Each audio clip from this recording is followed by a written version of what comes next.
So I'm Matthew Jackman. I'm a social work academic and mental health activist in the human rights and social justice space internationally. I guess I've come to that work in the international space from having my own personal lived and living experience and family care experience of mental health issues. And usually mental health is surface level reason or response for a lot of trauma and complex grief and distress, experiences of oppression and injustice. I guess it all starts really intergenerationally, as it does for most people with experiences of oppression. It started really with my mum's mum, not wanting to have children at a time where, women were really expected to have children.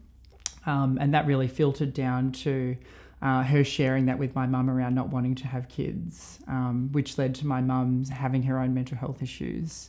I guess cut through or crossed through a few years, and my mum has me at a very young age. She leaves the family home after her parents essentially wanted her to go to medical school. They worked very hard. They were, Irish immigrants. I sent her to a really good school, and she didn't live up to those expectations or their expectations, and really had a breakdown when she was 18. From there, she left the family home and met my dad, who was much older, different class, and who had 5 children already. And essentially, my mum's parents didn't support that relationship. They didn't feel like mum was living up to the little girl, the little daughter that they had brought up. So my mum had me. She'd always wanted children. She didn't want to go to medical school, but she'd always wanted children. And she was a very creative soul. I think she was pressured a lot by her parents and bullied a lot during school as well, which I think led to a lot of her mental health issues, along with just being really entrapped at home and not being allowed to have friends over, or not being allowed to go out. My pa talked about stories about my mum, being bullied for like going away on the holidays to see her, mum's family in Dalesford, and all her school friends were going overseas. So I think mum was just seen as a bit different. Mum was very misunderstood, and I think that I can really resonate and relate to a lot of that experience of feeling othered and different. My mum has me at 19, back in 1990. Time flies by. I still feel like I'm like 15. And things seem to be going fairly well for a few years. Mum's really reveling in being a mother, really enjoying the process. Having great attachment with her. Her parents are initially supportive. My dad and mum moved near my grandparents as well to have some of their support. But things slowly break down when mum has another child, my younger brother, Ali, and she has her first episode of postnatal depression, very severe postnatal depression. And some of that's as a result of also her parents starting to move away and not having anything to do with supporting her. So she goes into hospital for the first time. She's only, 22 at this point, in kind of a, domestically violent relationship with my dad, very financially distressed. So mum was really living a life that wasn't the upbringing that she'd had. And now finds herself in hospital without a job, with a partner that's quite unsupportive and parents that are completely unsupportive. So quite isolated as well. And she's got 2 children. Cut to a few years later, she has another episode of postnatal depression after my sister. She always wanted a daughter. She always wanted a girl. So she had a 3rd child, even though she was 24 with 3 young kids. And dad always speaks of, that need. I always ask him, why did you have another child when you knew that things weren't great? And she said, well, mum always wanted children, a daughter. So we had one. Things progressively got worse, and I can recall growing up, mum, talking to herself, experiencing unusual beliefs, is what we call them in the peer world, or delusions in the medical world, and experiencing quite severe and ongoing suicidal thoughts, very severe suicidal plans, to the point of wanting to take her life with us. So at a fairly young age, around 6 or 7, I was removed from her care for the first time. That first time I was removed on my own. So I was removed from my brother and sister, and they were put into another foster care home, mostly because Dad was abusive at that time. Our grandparents didn't want anything to do with us because we were a reminder of Dad, whom they hated. So that was a difficult time. I always remember looking out to kind of the power lines, wondering where they went and wondering how I could get my way back home. So there's always a sense of feeling, I think, very lonely as a child, and confused as to what was going on. But I was a very over-parentified child as well. You know, I was a survivor. I was used to supporting Mum, used to supporting Dad, somewhat scared of my own mum as well, I guess because of her experiences and me not understanding them as a child. So I often looked after my younger brother and sister. Like if they were fighting, you know, I would stand up for them or take them into their room and console them. So really playing like a third parent in many ways. Cut to, you know, when I'm 9 and Mum suicides, kind of at that point inevitably, because she was really in and out of hospital, probably a dozen times over the space of 6 years, from the point that she had my brother. Which, you know, it was a sad day, but at the same time, it was almost like it was almost relieving as well to know that decision had finally been made, and we didn't have that stress of worrying about whether she was going to pass away or not. The last time I saw my mum was in a psychiatric hospital, and I could tell that she was saying goodbye. Even at that time, as a 9-year-old, I could hear in her voice and what she was saying. It was right after my birthday, in August, and she passed away in September, and she was, you know, saying, you know, I'll always love you kind of thing, and wrote this beautiful birthday card, which unfortunately I've lost. But yeah, you could tell that it was her way of letting go and letting us know that she would always love us, even though her pain was too unbearable at that time. But, you know, even just the way that we got told, I guess it was a traumatic time in that we were in foster care again at the time. And we got held back from primary school on that day. We're out in Somerville, so we lived in the suburbs, but our foster care placement was in Somerville, which is about an hour away from school.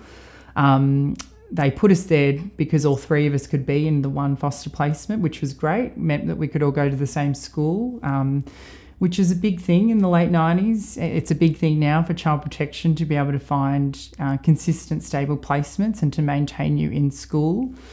So I was really happy about that and happy to be with my siblings. But I remember being kept back that day, and the social worker, the young English lady, sort of walked in, shut the sliding doors in the lounge room, and they gave us these paper plates with, you know, feathers and glue, things that you do in art school and primary school to try to, I guess, distract us. And I remember thinking, this is very odd, something's not right.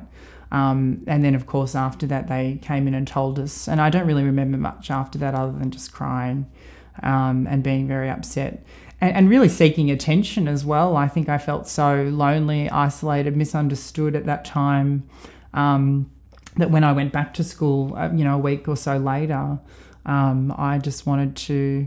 There was a part of me that kind of wanted to use that as a way to connect with people, and losing a mother to suicide was... such a tragedy. I mean, hard to understand that as a 9-year-old.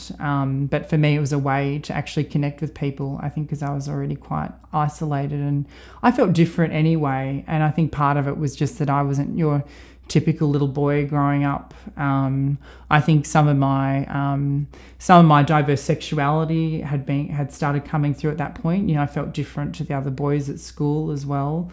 And as a result, I think I was just a very isolated kid. So that was an interesting time. And then I guess it took a whole year after Mum suicided to regain custody with our dad. And I was a savvy little 9 and 10-year-old. I knew exactly what to say, who to say it to in terms of getting back in our care, getting back in Dad's care. And a lot of it was because my mum's parents hated our dad so much that they would say and do anything to ensure that he wasn't going to maintain custody of us. even though, you know, they were only in their late 40s, because Mum was a very young parent, and they could have very easily looked after us themselves but chose not to. So that, you know, there's a lot of abandonment, I guess, in my story as well, a lot of rejection, a lot of shame. And through that process was a long custody battle. And unfortunately, when my dad did gain custody, he did all he could. He wasn't the greatest parent, as I mentioned, was abusive at times with my mum, very financially strained, didn't have a lot of support from his own family. His parents had both passed away by the time he met my mum. But it just meant that he also wasn't the greatest father, wasn't very present, wasn't very responsible. Wasn't really trained to be a good parent. Neither of them were in many ways. They were both very lost, I think, in their lives, and thought that they could find themselves together, I think, through having children of their own. And it was a shit show, to say the least. My dad had two quite abusive relationships after Mum passed away, when he gained custody of us. So there was a lot of family violence that I was the recipient of, but also experienced through, my dad's partner smashing things, pushing us, smothering us, some pretty traumatic stuff at that time. And she was quite an abusive person whom unfortunately was very kind when she wasn't drinking, and when she was drinking was extremely damaging, really, and projecting a lot of her own distress onto other people. And then Dad's next partner, was a little bit better, but at that time was quite abusive too. But, you know, she's improved and they're still together some 20 years later. So, Dad has this pattern and history, I think, of, an exchange of resource, usually privileged women that have often had some of their own issues, and Dad has been a bit of a saviour for them. I think that's been a big part of my story, is some of Dad's saviour complex as well, and what that's meant for protection of us as children, and me having to always be the other parent and having to be his parent. So there's always been this innate responsiveness within me, leadership, it's leadership. I've had to stand up and step up. I've had to develop a strong sense of values, of justice, of righteousness, of rights, of protection, survival, safety. That's all come from a history littered with trauma, grief, abandonment, rejection, loss. And I guess it made me stronger for it, but at the same time almost broke me at the same time. Like most tragedy, it can kind of go one way or the other. And throughout that time, throughout my adolescence, I'm going to a very low socioeconomic public school, was probably one of the few Anglo kids at that school as well, and always felt different, othered, even in that regard. My sexuality was starting to have real issues at that time. I really wasn't finding myself. I wasn't comfortable with myself. I grew up in a very homophobic environment. And my dad's side of the family were quite religious as well. So I think my first mental health issues actually really began as a result of my sexuality. It had nothing to do with my mental health. It was to do with, society screwing me over and feeling a sense of oppression and shame for not being able to be who I was. And that led to my first suicide attempt at 19, where I just felt so suffocated by the experience of shame. And, this is going back, 12 or so years now. So it was a different time, 12 years ago as well. Things have changed very quickly. So at that time, we didn't have the same literacy that we have, even particularly around gender, but also sexuality, and particularly in outer suburb areas where there's just, high rates of discrimination with any sort of difference and diversity. But I guess through all of that, I somehow managed to come out of it a stronger person. It all sounds very doom and gloom up until this point, but I guess my resilience had kept building through those experiences of, relational, family and community societal trauma. They're traumas at various intersecting levels of my life. And I was really able to find myself in studying social work, which I fell into in many ways. I started in a food science degree just to get into uni because I wanted to go to uni. Neither of my parents did, but I think I always felt like I wanted a better life and a community because I'd never felt like I belonged to anything. So yeah, went to uni, realised that wasn't for me. I came out really out of having to, like it was either life or death. If I didn't come out at that time as gay, now it's queer, now it's non-binary queer. Things keep changing as society grows and I understand more about myself and my own sexuality or pansexuality now. But yeah, it really was as a result of, I guess one semester I did a Jackman and I came out and failed 3 subjects and got a HD in the 4th. Very, very, very something I would do. But it was as a result of just going out partying, trying to find myself, trying to catch up on all the lost years of I guess, finding myself and my identity, So yeah, through that, I realised though that food science wasn't for me, and I found myself in social work. I did a few sociology subjects. I was like, wow, I really get this, because I'd lived and breathed injustice, human rights violations, experiences of family violence, experiences of poverty, experiences of diverse sexuality. I'd lived a lot of what sociology means in practice and how we understand the world and social phenomena and what we can do to improve the world from an equity, inclusion, and justice perspective. I got it as a person. So I think I was very good at it because I got it. I think a lot of people that often have lived experience or living experience of something just seem to just naturally gravitate and have a gift towards that particular knowledge or that discipline or science. And I through that process, I really found myself. I found a great community, often of women, that were wonderful social justice warriors, and really supportive and nurturing, and really made up for the lack of kind of grandmotherly figure that I had in my own life. But yeah, throughout all that struggle, my brother and sister, or throughout all of that growth as well, my brother and sister having their own mental health issues to the point of leaving school at the end of year 10 and being in and out of psychiatric hospital for years, 5, 6, 7 years. My brother living with schizophrenia, my sister living with borderline personality disorder and bipolar 1. So that was really difficult, and suicidal as well throughout all of that. It's really difficult as a brother, not just as a brother, but I'm their parent as well. I think people don't realise that I still hold that place in their life. I'm still a role model. They still come to me. They turn to me when they want to seek advice, when they're experiencing emotional distress or trauma. And it's a lot to sit with and have to sit with your own stuff as well and be the family parent. It's just a lot of vulnerability to sit with. So that was really difficult for me. And I held on to that carer identity for a long time, I think because it was holding me together. I didn't really address the trauma, the grief of my upbringing, of my sexuality until much later, until I was in my mid-20s really, where I had my first episode of depression at that time, and to the point of it being, months long in bed and suicidal, and not being able to get to work, saying goodbye to my friend, and essentially, at that time, my dad took me to hospital. I tried to take my life the same way as my mum. So I think part of it was spiritual.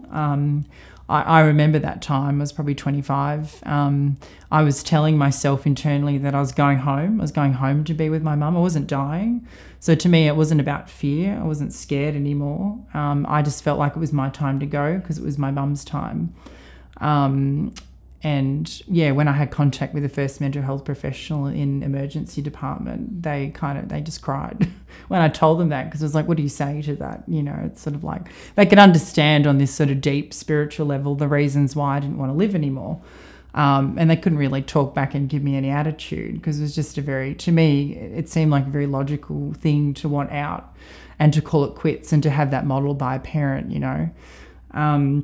So I guess through that process, I spent a few months in hospital and then in rehab in a public hospital.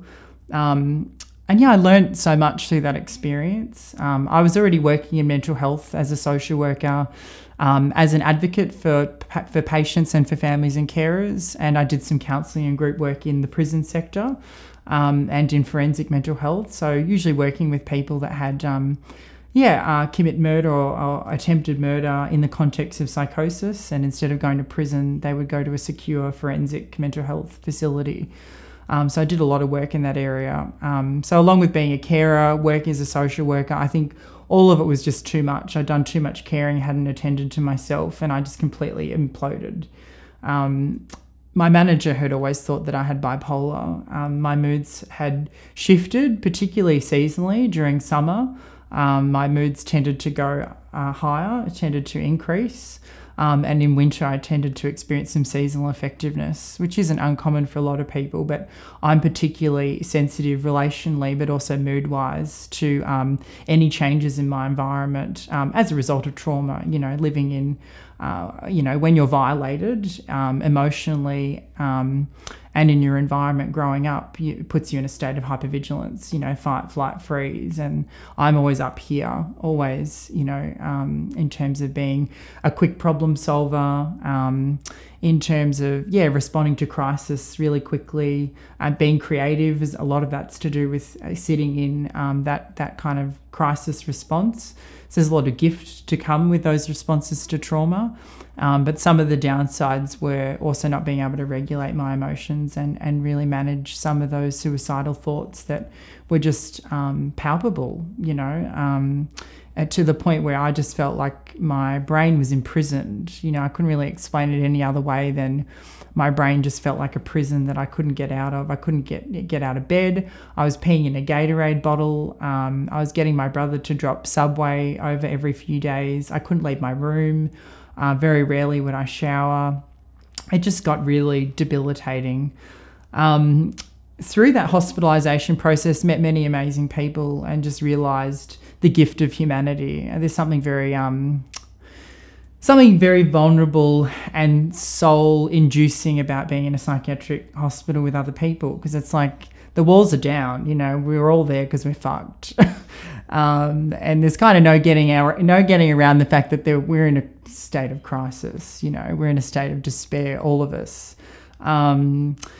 And I think you can have some really amazing conversations, and maybe there's a theme in that around we've lost some of that vulnerability in our connection and relationships with people. But I found that again with peers. I found the peer support in a hospital environment really inspiring to see what people had gone through, and intersectionally in a public hospital as well.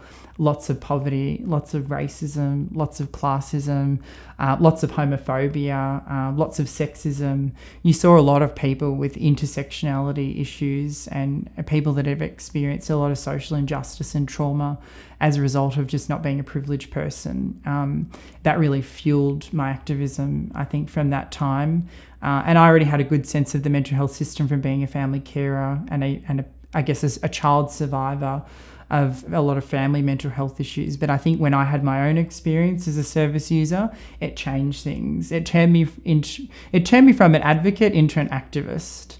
It really fueled me to be a bit more critical in my work, and took me very quickly through a hypomanic literal episode into international mental health, where I went traveling the world through a manic episode where I was elevated and just met a whole bunch of amazing mental health leaders in the space through the World Health Organization, through the World Federation for Mental Health. I was able to present at a lot of different conferences and be involved in a lot of key discussions. This is probably going back to maybe 2018, where the world had its first ministerial summit on mental health, where about 50, 60 ministers, mental health and health ministers, came to this ministerial summit in London, which I was lucky to be invited to. And that was off the back of just presenting at the World Health Organization, on the need for involving and including people with lived and living experience in key decision making at that high level, at the UN, at WHO, at ministerial level, having people that are employed in that role and involved in those decisions. So it was really through my hypomania that I think that I had somewhat the confidence to just tell it how it was and speak eloquently about some of the critical conversations we don't have in mental health. We all understand mental health is important, particularly after COVID. we're all beginning to have a better understanding of mental health and the differences in mental health and diagnoses. But what we don't understand is that a lot of distress and vulnerability for people is located in injustice and rights violations and in intersecting oppressions. And I think through speaking eloquently about that, my name got picked up. And I came back home and began sort of working in academic roles, in teaching roles, and as a researcher.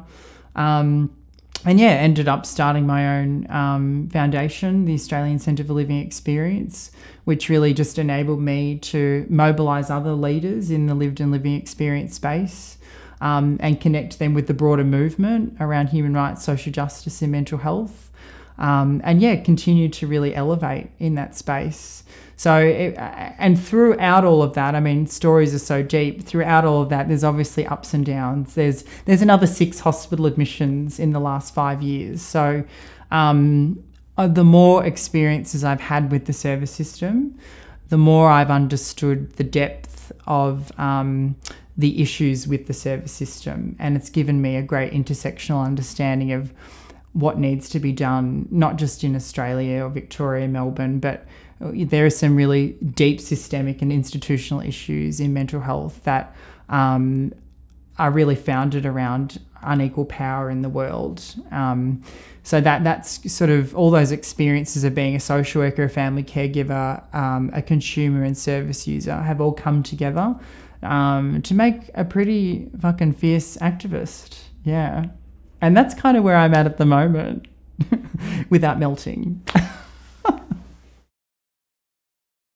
What would you say is the most important lesson that you've learned from your entire journey? The most important lesson that I've learned? Goodness me, that's a tough one. I feel like it's similar to a lot of leaders that find a deep sense of, I guess, purpose and mission. For me, that's born out of a life of trauma, really. It's born out of a life of survival, of feeling like you're othered and marginal and not part of the dominant norm in society. I mean, I still feel like that now. I'm sitting across from you right now thinking, it's not my community, you know, like I never really have felt like I'm part of a dominant community. And I think for me, the most important lesson has really been just about being true to myself, because I think that you can find connection in anything and anyone. I think we all have so much common humanity, no matter how different you are. And I've had to work very hard on that because I felt so excluded and othered by people, by family, by community, that I think I felt like I couldn't connect with people and that I didn't belong in particular dynamics. So I think really staying true to yourself, being who you are, and sharing who you are. And you just be so surprised as to who you come across and who connects with your story and your intersections.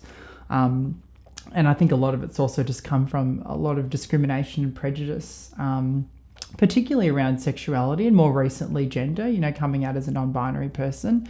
There's a lot of hateful people out there, and a lot of people that just don't have literacy or education, or that are just downright discriminatory and judgmental. So those issues are still very live and real, but I think I've had to redress that by reminding myself of the common humanity within myself and within other people, and using that as a point of connection with people. I think that's probably the most important lesson that I've learnt, from survival, experiences of trauma, and having to put up with people's shit, to be quite frank with you. Yeah. How do you think your childhood trauma affected your mental health in the long term? Yeah, I think with trauma, you know, trauma really disrupts your sense of safety, security and stability in the world. That happens in multiple ways. It happens in a physical sense where you don't feel safe, secure and stable in your physical, you know, your biological environment. And it certainly happens in that emotional way, in that emotional sense of safety. Whether that's in relationship with yourself, with other people, with community. So it's really, trauma had really disrupted my sense of identity and belonging in the world. It made me feel like I couldn't connect with both myself but with other people. But on the flip side of that, it's important to note that we know from history, through vulnerability, human vulnerability, through crisis, through tragedy, people have this incredible resilience, and I'm part of that, where I've been able to find great purpose and meaning through trauma. It's given me a great sense of self, a great sense of who I am and what I need to do to survive. It's really a core part of my personality, because I am such a survivor, at times very thrifty, at times very savvy with what to say, who to speak to, and it all just comes out of, 25, 30 years of having to survive, and be in that constant state of fight, flight, and freeze. So I think trauma has really, it's had some pretty damaging impacts. It impacts my dating life a lot. It impacts my ability to have healthy relationships, particularly with family. But on the flip side of that, it's made me an international activist as well, and an academic. I'm very fortunate, to be utilising my story and my work and writing, master's level curriculums at just over 30 years of age. I could never dream of doing something like that. And I'm very proud of that, but that's because of what I've been through. I've been given and afforded the opportunities, I think, because of my story, but also because of how I've responded to my story. And because of all those experiences of adversity, it's made me an amazing bloody sociologist. So it's a funny thing. I think that there's an and/or, and all in between, and the grey. It's the human experience. I think it's been good, it's been bad, it's been ugly, and it's been in between. Yeah. How did you process the loss of your mother at such a young age? Yeah, that's a tough question. I think the short answer is you don't, and I haven't, and that will be a lifelong journey. I've done processing. I haven't processed. There's no end point to the processing of losing a parent to suicide. I think particularly a mother, there's something very unique about losing your mother, the person that gave birth to you, that child reared you, that was often your immediate primary caregiver in most instances for many people. And I think there's a lifelong process of reconciliation with that. I think that I've made sense of it through meaning making, connection. I've moved back to the area that she grew up in, where I felt close to her, where I felt like was home, where I had a lot of, positive memories in terms of the smell of flora and fauna in the area. I do a lot of the same things that she does. I think we're very similar people. I really came out as non-binary to acknowledge the two women that were lost in my life, and part of that's also the processing of grief, acknowledging the part that they play within me. They're not, to me, my mum's dead in the physical present, but spiritually very much here, like right now. Like, this is my mum speaking, and we do that work together in unison. And I think that that's how I've been able to process the grief. Whether that's in reality or not is another question, but who's to make that decision? So I think the processings come from a deep sense of self, a deep spirituality, and a deep practice of that spirituality as well, even through things like using patchouli oil, wearing double tracksuits, country road. These are all things, they're all memories of my mum, listening to Enya. I'm basically a middle-aged mother. I drive an SUV. So yeah, I really am my mum. Yeah. What do you wish people knew about complex trauma? Well, the word itself says it's complex, and it's complex because it's relational. I guess trauma is often a single event. And often more physically orientated. It definitely has impacts on your emotional safety, but complex trauma is usually a relational trauma that happens consistently. It happens in a recurring way. So naturally that disrupts you emotionally, particularly in terms of your attachment style and the way you relate to people, the sense of, again, safety, security, and stability in those relationships, and just generally makes you feel like you can't always regulate your emotions as well. Often a lot of complex trauma is related to abandonment and rejection. And if you've had those experiences really early on, they stay with you. And you will have very visceral reactions and responses, even if they're not based in reality, to the perceived reality of that. So I think it's really important for people to know that it's a relational trauma. When we say complex trauma, we mean it's a relational trauma and is usually in the context of abuse, neglect, exploitation, violence. So it usually impacts people as well that have some level of intersectional oppression, or some form of injustice in the world, as it's usually a violation of power in a relationship that results in that abuse or exploitation, whether it's a child, a woman, person of diverse sexuality. It's not to say that it doesn't impact anyone, but they're the predominant populations where complex trauma often occurs, is with those particularly intersectional populations. But we are seeing, I guess, a lot of differences as well, particularly within men, and how they express violence as well. Yeah. What was the hardest moment of your journey, and what made it hard for you? Yeah, I think the hardest part of my journey was probably that first experience of really severe depression, where my brain had become so distorted, my thoughts had become so distorted around wanting to go home to be with my mum. I think that made not wanting to live really difficult. I already didn't want to live for a number of reasons, and a lot of it was related to sexuality and being so angry with the world at being this person and feeling like I didn't fit in, struggling to make relationships, struggling to find community. Even just seeing people holding hands really infuriated me. Just because I never felt like I could do that or felt comfortable doing that. So I think that the most difficult part was really probably sitting with the fact and grappling with the fact that my mum took her own life, and that I wanted to take my own life as a result of that, and it being okay because she took her own life. Because it made it very, very okay, very real for me to accept the fact that I was ready to take my own life. And I worry about getting back in that state again, in a depressed state where maybe I'm not thinking clearly. But I think through that as well, I really discovered a lot about myself and realised that I was fusing a lot of my experience with my mum's, and I, through a lot of therapy, realised that I needed to diffuse the experience of what my mum went through in comparison to what I went through, and that I didn't have to fulfill some sort of destiny or fate that my life was going to end the way that hers did, and that we would somehow come together in unison. It just wasn't true.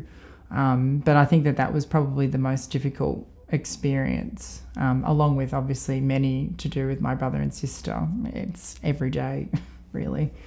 Yeah. Do you have any resentment towards other people that grew up in stable homes? I think it's yes and no. I think there's a part of me that is more envious. I think of kids, adults, not even stable homes, but like lives where they don't experience oppression. I think I really struggle with people that don't understand what it's like to not have the same opportunity and access in the world, to not be sneered at on the street for dancing and wearing, pink Nike TNs. I find that there is some, I guess, envy, jealousy and frustration with some of those individuals. I think I don't hold any resentment towards, children per se. But I think as adults, I think there's definitely, even with friends or with colleagues, I think I do have some resentment to people that talk about sometimes their struggles, and maybe I compare them to my own. But I think that's my journey that I'm working on. And I think that I've also realised that almost everyone experiences some level of trauma, some level of mental health issue, and some level of, a grief. And that enables me to connect with those experiences a bit more, rather than become really angry and jaded by my experiences of oppression growing up, whether that be poverty, sexuality, gender identity issues, or just experiences of disadvantage and violence, Yeah. How do you think you were able to persevere through all the hardship that you faced? I think a really strong sense of self. I mean, I'm a Leo, so I like to I like to take the stage. I like to be in front of people. I like bringing people together. One of the benefits of never feeling like I was part of a community was that when I found some of my queer, community, particularly the queer community, I was always the one that brought people together. I had been able to forge a home for people that needed refuge. And that's something that I was always very proud of. And I think that I've been able to persevere through community, through connection, through peers, through hope. But that's still a daily struggle. I think I struggle, every day with my mood, even with my emotional regulation. But yeah, I think the perseverance comes from having a really strong friendship support circle, having a really good best friend. And I guess having, a consistent career and an opportunity to give back as well. I think that one thing that helps me to persevere is knowing that my story wasn't all for nothing. The experiences I've gone through weren't all for nothing. And the experiences of my mum, my dad, my brother, my sister, my pa, my nan, everyone. It feels like they've almost lost their lives that are to the consumption of mental health and trauma. And for me, I get to live my life in dedication to all of them and be a story that is hopefully, a model and a legacy for other people to learn from. And I think that gives me great mission and purpose to persevere. Yeah. What do you wish you knew about gender and sexuality when you were younger? Yeah. Well, I think gender and sexuality are their own social dimensions, but they're also very interrelated in terms of how our gender identity is often constructed with our sexual orientation, even though they are both separate. And I think for me, I wish I had that literacy around gender identity and the fact that there was more than just the binary of being a man and being a woman. And then what that meant in terms of masculinity and femininity, and then what that meant in terms of my sexual preferences. Because over time with education and literacy, my trajectory and my development, irrespective of my mental health history, has changed significantly from being a gay man to being a queer man to being a non-binary person to really being a pansexual queer non-binary person. It's really changed from 21 or 20 to 31. Has shifted over that time. And I really wish that I had the literacy growing up and the support with that to know that there were spectrums, that there were social spectrums, and that we all sit across those spectrums all the time. Maybe this is the sociologist coming into me, but people are so caught up in labels. I call it complexification. We try to simplify complexity, in terms of gender, sexuality. We put a name on it. You're straight, you're gay, you're bi. But then when we try to simplify complexity, we only make it more complex because people never sit within any one label, And I think for me, I've been caught up in that. I've been caught up in that complexification where I've been caught up in labels and realised that I don't really fit that label. And that label also changes over time. But I never had any of that growing up. I was never explained that. We didn't even talk about sexuality and sex ed. So I think that having that literacy, that education, and then the school, the community, the family support to reinforce and back that up would have been great. Yeah, but it was a different time. I mean, the only two out people at school, one was being bashed and he was being bashed by his bisexual partner. So it was not a great time at my school in like the late 90s for coming out or, being diverse in your sexuality. Yeah, let's just put it that way. What would you say is a big misconception people have regarding mental health? Yeah, I think one of the biggest conceptions, and this is a real passion of mine academically, I think, as well as an activist, is that mental health has predominantly been seen the last 50 to 100 years from a medical perspective, a biological perspective, that somehow we all have some form of brain disorder. We have a disease, we have an illness, we have a diagnosis. It's a load of bullshit. Predominantly. Obviously, people do have organic biological issues. There are genetics that have an interplay. But we know from the evidence, the science, that that's a minute perspective. It's really one end of the spectrum and a much more acute end of the spectrum in terms of distress. For most people, it's distress, vulnerability, mental health issues are located in their social system, in their friendships, their families, their communities. They're located in their culture and interplay with all the experiences of, injustice, not belonging, violence, poverty, classism, racism, homophobia, the whole works. So I think that conception that somehow our distress is because of a biological issue that's wrong with us is just not true. It's just not true. Most of our distress is located in an unjust world, an unjust and unfair world, and in the social conditions that aren't conducive, like unsupportive workplaces or like violence and bullying at school, that bring up mental health issues and symptoms. Mental health from a biological perspective is a cluster of symptoms. That's what a diagnosis is. But symptoms are symptoms. They're the surface. They're not the causation. And what we don't really understand is the causes of mental health issues, which again are predominantly social and structural in our environment. And I really hope that our literacy shifts from that so that we're able to understand people from less diagnostic, less illness-based lenses.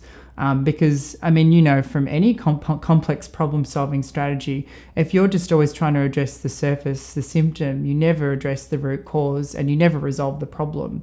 And that's exactly what the mental health system does, because it's based and founded upon a biological model which is centred around an economy that works for the mental health system, around funding big pharmaceutical industry for medication that often doesn't even work. So there's a lot of corruption in the system as well, and it's centred around corrupt economies too. So it's an uphill battle. Well, I'm sure people in your family, intergenerationally, have had mental health issues or been diagnosed with things if they've. They don't need to be diagnosed for oppression. That's not, they're not to blame for an illness. That's society fucking them over. Like, where's the social diagnosis for their experiences of distress? It's not depression, it's not anxiety, it's racism. That's the diagnosis. That's what needs to be treated, not a pill and a bed. There needs to be more social and structural responses and ways of understanding. Even like the DSM, is just a load of nonsense. It's unscientific and unfounded. So we need to find ways. I think we need to look at the cause and then go from there. Maybe we need to use different models that look at, social and structural issues where that's been the causation. You don't eat a cereal with your fork. So why would you use a medical tool to understand someone that's experienced depression, that's experiencing distress from oppression? That doesn't need a medical tool because it's not a medical issue. So we don't have any diversity in how we understand the human experience. And then on top of that, then we don't have interventions to understand how we treat and support people outside of that biomedical model. Everyone's just popping pills. You go to the GP, and you spend 20 minutes with them and you get an antidepressant. Do they test your blood levels for that? No. You do if you have diabetes. So it's just, the system's fraught with a lot of issues that treats the surface because it's easy. It's always easy to treat the surface, and the system's so under-resourced that the biomedical model works very well because it's just in, out, pill, done, let's see if it works. But it never it never addresses the underlying reasons for why people are there. Most people. Do you think we're moving in the direction of addressing the environment and the causes rather than the effects? I think slowly, and I'm part of a MAD movement. We use the term MAD intentionally to reclaim that language like we do queer, to subvert some of that medical discourse where we've been, pejoratively, utilised. I think that there's a movement even within the World Health Organization. So as part of my career, I'm an advisor for a lot of international think tanks and institutes. And a lot of my advisory work is around informing and educating these key bodies like WHO on the role of social and structural factors and injustice in perpetuating a lot of distress, and needing to look at peer alternative models or non-diagnostic, non-medical models to understand people's diverse experiences. So I think, from my work within these institutes, they are shifting slowly. But again, a lot of the mental health system is about manufacturing victims because it makes money. There's money in mental health. There's money in health. which often, again, reperpetuates people's health issues, as often the economy is valued more over human welfare and well-being. What does it mean to be non-binary? I think it means different things to different people, but for me it means being fluid in my gender identity. I don't like to sit in any gender. It's similar for me to pansexuality. It's just I sit in a spectrum of gender and expression. Sometimes I might feel a particular way one morning and dress a particular way, and then others I might feel something different. So I think, I express that differently, but for me it's just about holding masculinity, femininity, all in between, combining both, male, female. I don't really work within those binaries anyway, but it's just about me being me, and kind of resisting the oppression of binaryism as well. The kind of oppression of having to sit with one particular label that's been ascribed to you. And it's different to sex in that sex is our biological characteristics that we're born with. Gender identity is, the expression of that. So I think that that's an important, important information that people often don't understand as well. So usually I express it through my clothing, how I dress. I've often always been like a pretty boy, or pretty guy. I call myself a pretty boy at 31. But I think I can kind of fit along that spectrum as well. But for me, it kind of often expresses itself, I think, more so through my fashion, really. And it just sits well with me scientifically and sociologically too, similar to, pansexuality, where if I find someone attractive, I want to sleep with them. I don't want to have to think about your bullshit, straight, gay, bi. I just want to do me, Do you take any medication for your mental health? And do you feel any stigma for taking medication? Yeah, medication's always an interesting one for me. It's not that I'm anti-medication, but I think that there's an over-medicalisation of distress and vulnerability in the world. Any stress and vulnerability seems to have a diagnosis these days, and oppression also has always historically been medicalised too, whether it's racism through Drapetonia, slaves trying to run away from slave camp was a diagnosis, homosexuality was a diagnosis, gender identity was a diagnosis, women with hysteria, postpartum depression was a diagnosis. So I think because I'm a person that's sat within oppressed communities, I've always sat a bit uncomfortably with the medicalisation of my experiences and resisted it, because I know a lot of my distress is from those social structural causes of injustice. But that's not to say that I don't acknowledge that I need a biomedical approach or a biological approach, and sometimes I will take medication, particularly if I'm in an acutely distressed state. If I'm in a hypomanic state, something for me that will work is taking Seroquel, which is really to help me sleep and to bomb you out. Not great with side effects. You feel very drowsy most of the morning and struggle to concentrate. But it gets me to sleep. It means that I'm not sleeping 2 or 3 hours a night and going for 5-hour walks, in the middle of the night, which happens if I'm in that state. That's what will happen. I won't be able to sleep. I'll be up on the computer all night, and I'll be doing lots of exercise to try and burn off all that energy. I've taken antidepressants before. I've taken mood stabilizers before. For me, the best mood stabilizer though is, good self-care, solid friendships, a solid community, and avoiding people that are, going to kind of violate you or discriminate against you, really. I think there's so many natural medicines that we can use. And I'm very big on those personal natural medicines rather than kind of going straight to the biomedical. Yeah. What would you say to other kids that are currently experiencing some form of trauma? Well, I'd say you're not alone. I think that's a really important message. I'd absolutely say to reach for help. It's not always safe to reach for help, particularly if there are immediate safety concerns. But there are some great organisations that support kids. So it's really important to share your experiences with someone else that you feel comfortable with, that you feel safe with.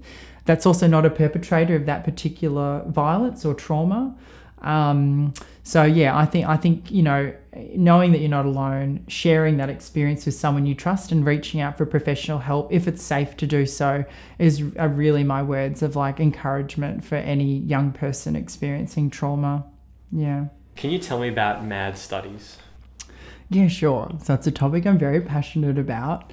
MAD studies is essentially, it's a discipline of knowledge, theory, scholarship, activism that's really based around the construction of knowledge, mostly from people that have been deemed mad themselves. And I mean the literal definition of mad, where we've reclaimed that language by us mad folk in our community.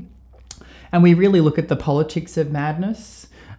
We look at mental health from a critical perspective. So some of the economics, the politics, the structural determinants that shape a lot of the issues in the service system. So we look at the over-medicalisation of distress and depression. We look at social justice approaches to mental health. And how more equitable economies can result in more, better well-being and sustainable communities. Even things like, eco-justice, ecocide, we look at things like that. So it's a much more social and structural way that's sort of embedded within the sociology field of looking at madness and looking at the kind of contemporary issues of mental health, but from people that have a lived and living experience and have been often service users of the system. As there's sort of different categories or different labels of people.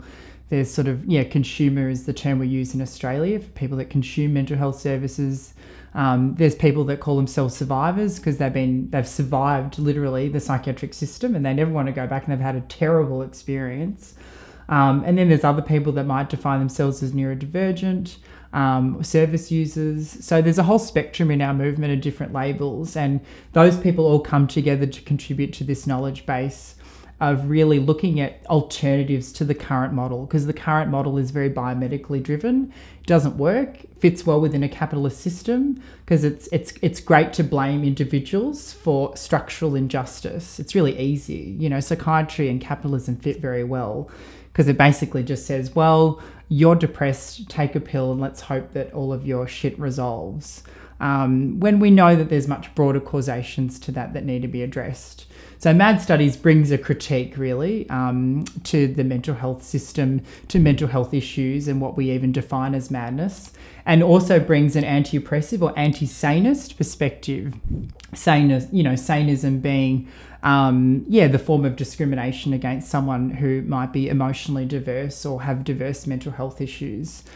So it's a really emerging base of scholarship, theory and activism, and has really sort of started to kick off the ground over the past 15 years with the first Masters of MAD Studies at Queen Margaret University, beginning last year, and which I'm one of the fortunate participants to be part of that. So I'm hoping to be part of the disciplines of mental health, where there's psychiatry, psychology, psychiatric nursing, occupational therapy and social work. They're the core disciplines.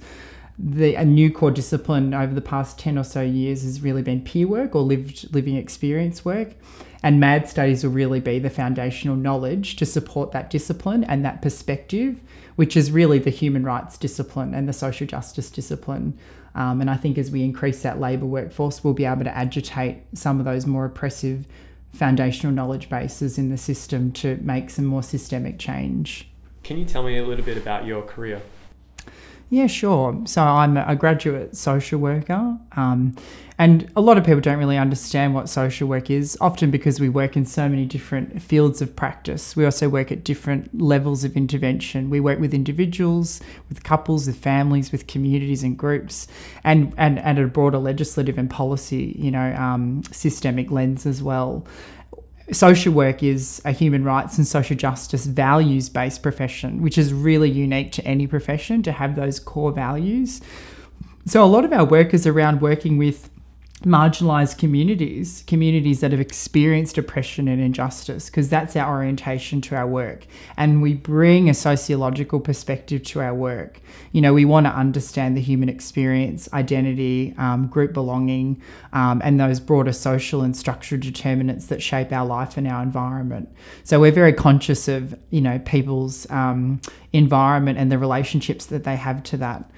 And through that training, it really helped consolidate me as an advocate And I worked a lot in forensic mental health initially, as a systems advocate, as a social worker, kind of helping mostly to discharge plan, prepare people for discharge from hospital. So, support with families, support with services, linking in with services, and a lot of support with obviously, trauma and grief, and helping people with other issues around that, such as financial issues or legal issues, anything social, basically, or anything non-medical that doctors and nurses don't want to deal with as well. And through that, I finished my kind of clinical work, I guess, or individual work, I would say, and sort of worked in the academic space for a number of years as a social work educator, and social work researcher, particularly with international students. Although a lot of my advocacy and activism in the mental health space has involved a lot of consultation work.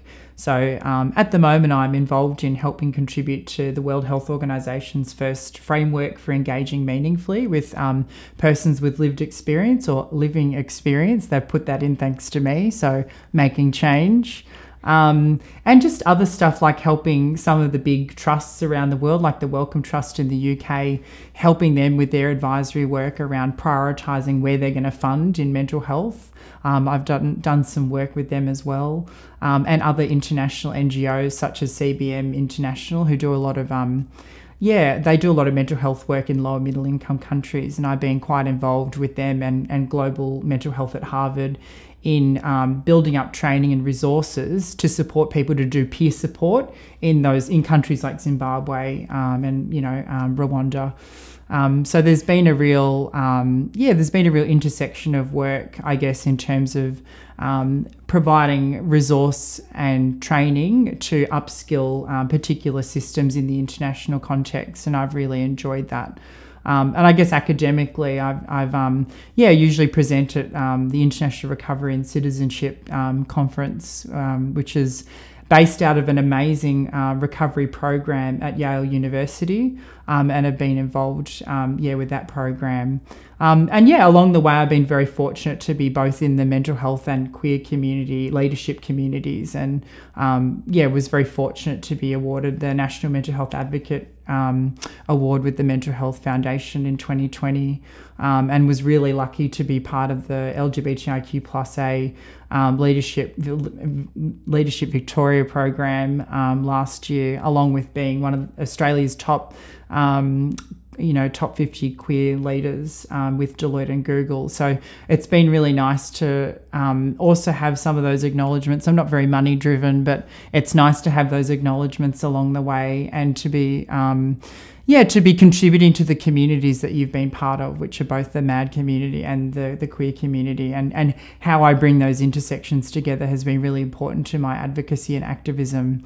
And now I'm an academic at two different universities. I'm a teacher, lecturer, across community services and social work, and I'm sort of curriculum writing and moving into education and lecturing in the Masters of Public Health at Victoria University. So I've been lucky with my international career of moving into public health now, where I'm very passionate about prevention as a tool for activism as well, and again addressing the causation of mental health issues rather than being at the pointy end when people are distressed and in crisis. So that's been really lovely, and been really lovely to be part of this this broader MAD movement, where I'm undertaking this Masters of MAD Studies, and hopefully we'll go back to my PhD at some point. I don't know, typical me, I've got too many degrees on the go, but it's all really nicely combined in terms of being a startup founder, an international activist and an academic. They've all kind of nicely and neatly come together, I think.